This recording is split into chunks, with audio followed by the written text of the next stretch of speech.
Okay, here we go. Pinstriping with the Dremel tool. The trick to this method is this makeshift guide that I made out of 1/8 rod. And I'm using a round carbide bit. I guess I could have used a stone, didn't really matter. Now I have done some practicing, but I'm still not very sure of myself. But nevertheless, I'm going to attempt to put a pinstripe on here and some other parts just to give you an idea. Let's do it.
Okay, that's enough pinstriping for a while.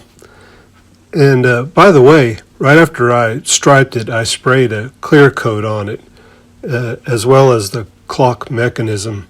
This should keep it from rusting any further, at least for a while. Let's speed through this assembly part. Nothing very exciting. And by the way, I did not get these plans off the internet. This is just something that's been in the back of my mind, and I thought I could do it. So I tried, and I think I did it. Did what exactly, I'm not sure, but that's what's fun about art. You don't always have to explain it.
Okay, so back to the drawing board.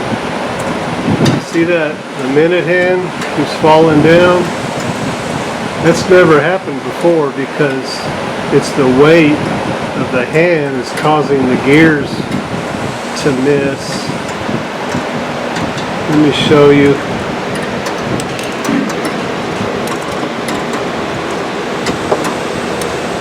So I'm thinking if I make these gears, these 4 cogs, about a ½ inch longer, I think that will solve it. So since I'm not an engineer, the only thing I know to do is try it and see if it works. So that's where we are. And by the way, you may have noticed it's going backwards. That was by design. The name of this piece is going to be There's No Going Back. Okay, I think this is about as good as it's going to get. I always knew this minute hand was going to have a jerky motion to it.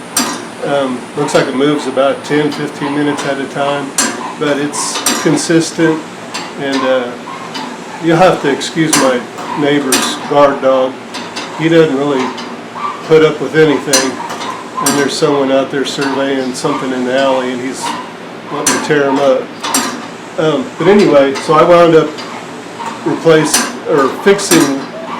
modifying one of the gears and totally replacing the other one.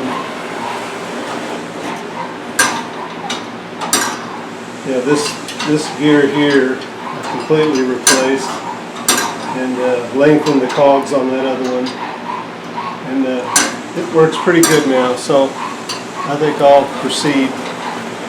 Here's what it looks like from the back. These springs, these are just for looks. Just something I pictured looking neat on there, so maybe in the next video I'll have this whole clock put together. And I haven't mentioned yet, this clock is going to be in the Texas State Fair this year, 2024. They invited me last year and I had a piece in there, and they invited me back this year. That's kind of what motivated me to make this clock. But anyway, if you like, please consider subscribing, liking, commenting. I appreciate any of that. So until next time, God bless.